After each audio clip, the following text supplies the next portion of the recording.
Ciri-ciri penyihir adalah bertanya kepada pasien tentang nama ibunya. Jadi bukan nama ayah. Dan ini seringkali mereka lakukan. Sayangnya saya bilang banyak lembaga-lembaga kita mengikuti cara-cara penyihir ini. Siapa nama ibu kandung Anda? Karena dalam Islam kita tahu ajaran Allah Subhanahu wa taala, ajaran yang benar adalah menanyakan siapa nama ayah. Walaupun ayah kita orang kafir, tetap saja kita nisbatkan diri kita kepada dia. Ya. Maka menanyakan ciri pertama adalah siapa nama ibu kandungnya. Yang kedua, meminta hewan dengan kriteria tertentu. Misal ayam hitam, ayam putih, atau jenis burung-burungan. Itu didatangkan. Dan ini tidak mungkin, mustahil terjadi pada seorang ustadz atau kiai yang benar. Di jalan Allah nggak mungkin. Saya mau jawab pertanyaanmu tapi bawa kepada saya ayam putih. Itu nggak mungkin terjadi. Pernah nggak ada di sini saya minta ayam putih darinya? Hah? Atau minta kambing? Tidak pernah sama sekali. Nah itu ciri-ciri mereka. Yang ketiga, meminta darah dari hewan yang disembelih. Kalaupun hewan itu sudah didatangkan, dia suruh sembelih atau dukunnya menyembelihnya, tapi cara menyembelihnya sesuatu yang aneh, baik dengan menggunakan silet misalnya sehingga hewan itu tersiksa, atau menarik kepalanya, atau menjepit dan seterusnya. Dan itu tanpa menyebut nama Allah. Selain menyembelihannya selain cara yang Islam, cara yang diajarkan oleh Allah, juga dengan cara darahnya diambil, lalu dioleskan darah tersebut pada bagian tubuh pasien yang sakit atau yang datang mengeluh, dan memerintahkan agar sembelian tersebut tidak dimakan tapi dibuang di tempat-tempat reruntuhan atau dekat batu atau pohon, yang memang sebenarnya tujuannya untuk dijadikan sebagai sesajen bagi syaitan-syaitan yang telah membantu para dukun-dukun itu. Itu yang ketiga. Yang keempat, meminta jejak dari orang yang datang kepadanya seperti pakaian dalam, sisir, kuku, rambut, atau foto. Dan tentu di buku ini ada gambar ya, contoh rambut yang diikal-ikalkan. Mungkin karena kecil tidak kelihatan, tapi yang jelas kalau antum memiliki buku ini akan kelihatan ya. Mungkin Pak Diarto bisa dekatkan kameranya biar jelas gitu ya. Jadi bisa tahu bahwasanya memang seperti ini ya. Tujuannya dia minta jejak dari pasien yang datang adalah karena pasien yang datang kepada dukun juga dianya sendiri disihir supaya menjadi pelanggan ya, sering datang. Kapan-kapan saja bisa dikuatkan sihirnya, dia datang.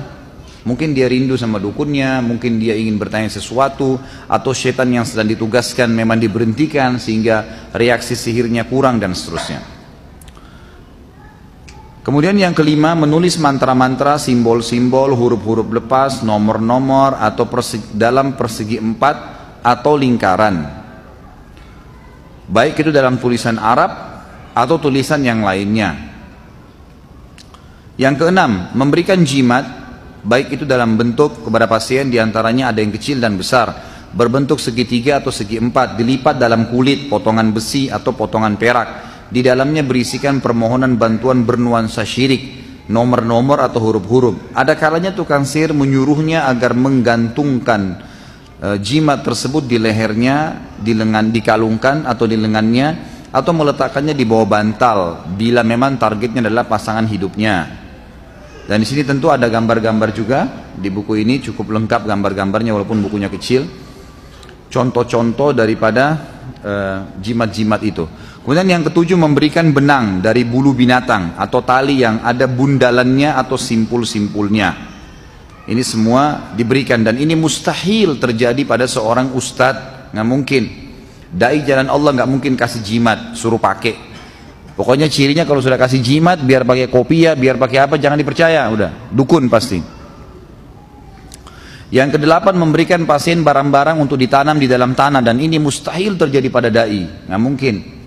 Tapi dukun-dukun pasti memberikan sesuatu untuk ditanam, baik di rumahnya, di tempat kerjanya, atau bahkan ditanam ke dalam tubuhnya sebagai susuk kalau kita biasanya. Yang kesembilan, memberikan pasien kertas-kertas yang bertuliskan mantra-mantra dan memberikan dupa untuk dibakar pada waktu terbenam matahari, terbit matahari, atau waktu siang hari, atau dikenal dengan kailula dalam bahasa Arab. Lalu kemudian tentu dupa-dupa tersebut memang disyaratkan diberikan untuk setan-setan yang sedang bertugas pada waktu itu dari para dukun, sehingga setan mengetahui kalau si dukun dan pasien tadi patuh padanya. Yang ke-10, menuliskan untuk pasien huruf-huruf lepas pada bejana, pada piring atau keramik, atau pada potongan-potongan kayu dengan material tertentu yang bisa dicairkan, atau dengan za'faran, wangi-wangian. Lalu ia memerintahkan orang yang datang kepadanya agar mencairkan dan meminumnya. Jadi nanti dicairkan di depannya dukun, lalu dia mantra-mantrain, lalu kemudian disuruh meminumnya, dicairkan lalu diminum. Seringkali dukun juga meminta, maaf bahasanya, darah haid dari wanita, yang kemudian dari wanita yang dijadikan target oleh laki-laki tersebut, lalu kemudian disuruh laki-laki tersebut meminumnya. Yang ke-11, memberikan kepada orang yang datang kepadanya, baik orang yang sakit maupun selainnya, sebotol air yang di dalamnya ditaruh sebagian kertas yang bertuliskan mantra-mantra dan permohonan bantuan kepada syaitan, lalu memerintahkannya agar mandi dengannya di tempat yang tidak terurus lagi hancur, atau pekuburan yang sudah ditelantarkan. Tentu di sini ada semua gambar-gambarnya ya. Di buku ini semua lengkap, dikasih gambar, contoh-contoh gambarnya ada. Kemudian yang ke-12, seringkali di rumah dukun ditaruh tanah, pasir, kemudian di sekitar pasir itu dibuat lingkaran dari karet, dan pasir itu sudah dijadikan sebagai kesepakatan antara dukun itu dengan setan-setannya. Jadi disitulah seperti tempat yang syarat dikasih oleh syaitan untuk bisa pasien tersebut terkena apa yang ditargetkan. Maka pasien pun menginjak pasir itu dan masuk ke dalam lingkaran tadi. Yang ke-13, membaca cangkir, menghidangkan minuman, kopi, teh, sirup kepada pasien yang sebenarnya sudah dimantrain. Atau kadang makanan sebagai syarat, baik itu ketan, gandum, apa saja yang memang diberikan untuk dimakan, dikonsumsi oleh pasien tersebut yang sebelumnya sudah dimantrain. Maka pada saat tersisa kopi tersebut lalu dituang di cangkir, di anak piringnya, lalu kemudian diterkalah atau ditebaklah apa yang sedang menjadi jalan keluar dari masalah pasien tadi. Dan ini semua dusta ya. Ini semua dusta, hanya untuk menipu. Yang ke-14, membaca telapak tangan, garis-garis wajah. Ini semua ciri-ciri dukun. Nggak ada ustadz yang bilang sini, saya lihat wajah kamu sini. Sini telapak tangan kamu, sini saya lihat kuping kamu. Itu semua tidak benar. Yang ke-15, dukun menaruh kerikil, rumah kerang, biji kurma atau biji gandum di atas kulit binatang buas atau di atas sepotong kain yang khusus ditenun untuk praktek itu. Tentu di sini juga ada foto-foto, ada 6 foto yang beliau taruh di sini, diangkat. Yang ke-16, menuangkan timah yang sudah dicairkan di sebuah wadah. Jadi timah dicairkan di sebuah wadah, sengaja dicairkan lalu kemudian diletakkan di depan pasien tersebut lalu dimantra-mantrain. Ke-17, memberikan cincin yang diukir dengan sebagian simbol dan mantra dengan bahasa cincin sudah diisi atau diberikan sesuatu. Ini paling banyak di Indonesia nih, Jadi jangan aneh-aneh, pakai cincin yang biasa saja gitu.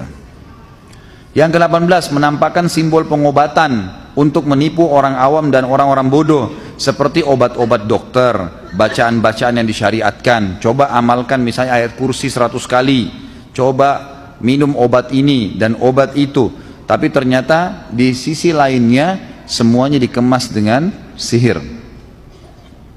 Karena ayat Al-Quran bila ditambah satu huruf atau dikeluarkan satu huruf atau ditambah bahasa daerah atau nama seseorang, sudah berubah fungsi dari Al-Quran menjadi alat sihir. Jadi misal orang baca ayat tertentu kemudian dipotong tengah-tengah lalu dimasukkan bahasa daerah atau nama orang, atau dikurangi satu huruf ditambah satu huruf, maka cukup untuk menjadi alat sihir. Ke-19, menyuruhnya agar menggantungkan kharaza. Kharaza ini manik-manik biasanya berwarna biru, atau wada'ah, rumah kerang di leher hewan tunggangan atau kendaraan atau di dalam rumahnya. Jadi ini biasanya dibuat dengan ukiran-ukiran tertentu ya. Ke-21, tukang sihir menulis Al-Quran kemudian ditetesi darah haid untuk merendahkan Al-Quran. Menulis sebagian ungkapan-ungkapan syirik, simbol-simbol, permohonan batuan dan tulisan-tulisan yang keji atas Allah Subhanahu wa taala. Jadi biasanya ada ayat Al-Quran digunting oleh dukunnya lalu dicelupin di darah haid. lalu dibilang dibungkus dengan kertas, ini simpan untuk menghina, seperti itulah. Kadang-kadang Al-Quran dibagi dua, dipotong, lalu ditaruh. Pernah kebongkar di Saudi itu, saya lihat cuplikannya, sampai Al-Quran dimasukin ke WC. Akhirnya ditangkap oleh kelompok Hizbah, ya, kelompok Hai Amil Ma'ruf Nahi Mungkar, lalu dikeluarkan Al-Quran tersebut, lalu dicuci dengan bersih, lalu dituangin dengan minyak wangi oleh Hay'a, lalu penyihirnya dipenggal lehernya. 22. Tukang sihir atau dukun memberikan kepada orang yang datang kembali kepadanya benda-benda aneh seperti telur yang bertuliskan mantra atau tulisan Arab, atau gembok yang dilipat dengan kulit dan mantra. Ini semua mustahil ada pada seorang dai atau ustadz, nggak mungkin. 23. Menyuruhnya agar membawa kulit serigala atau giginya, atau mengikatkan benang-benang hitam pada mobilnya. Semua itu termasuk ketergantungan kepada selain Allah. Seperti di sini ada gambar juga mobil truk, biasanya di spionnya besar supaya selamat dikasih kain hitam, gitu kan? Jadi ada gambar-gambar dikasih.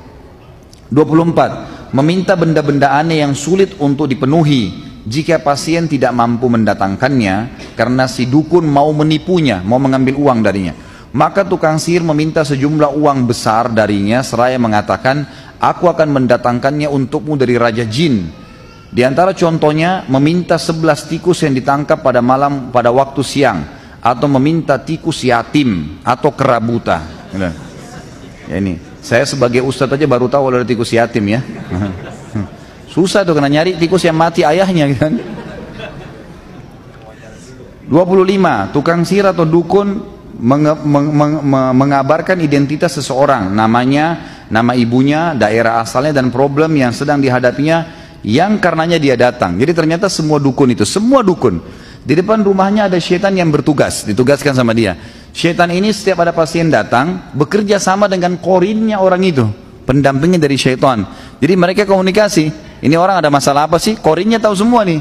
Orang ini begini, orang ini begini, orang ini begini, lagi ada masalah rumah tangganya, lagi begini, lagi pusing dengan masalah kerjanya, lagi punya utang, dilaporin semua. Jin, syaitan yang bekerja sama sama dukun ini datang melapor, nih orang begini, begini, begini, begini, begini, nama orang tuanya, nama semua. Begitu masuk, kamu si fulannya, nama ayah kamu ini ya, nama ibu kamu ini ya, dan seterusnya, gitu kan?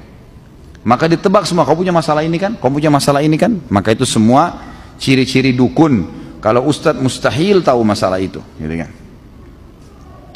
Kemudian 26, memberikan air kepada sebagian pasien seraya memerintahkannya agar meletakkannya di bawah cahaya bintang-bintang. Itulah yang biasa mereka sebut dengan air yang terkena cahaya bintang. Ini termasuk praktek para tukang sihir. Yang ke-27, qomat kamit dan membaca azimat dan mantra-mantra yang tidak bisa difahami maknanya. 28, ciri yang terakhir adalah menyuruh pasien agar membundali benang-benang dan tali-tali pada pohon tertentu, sehingga pasien tersebut meyakini benang itu bisa memberikan manfaat. Seperti itulah. Ini ciri semuanya dukun dan penyihir.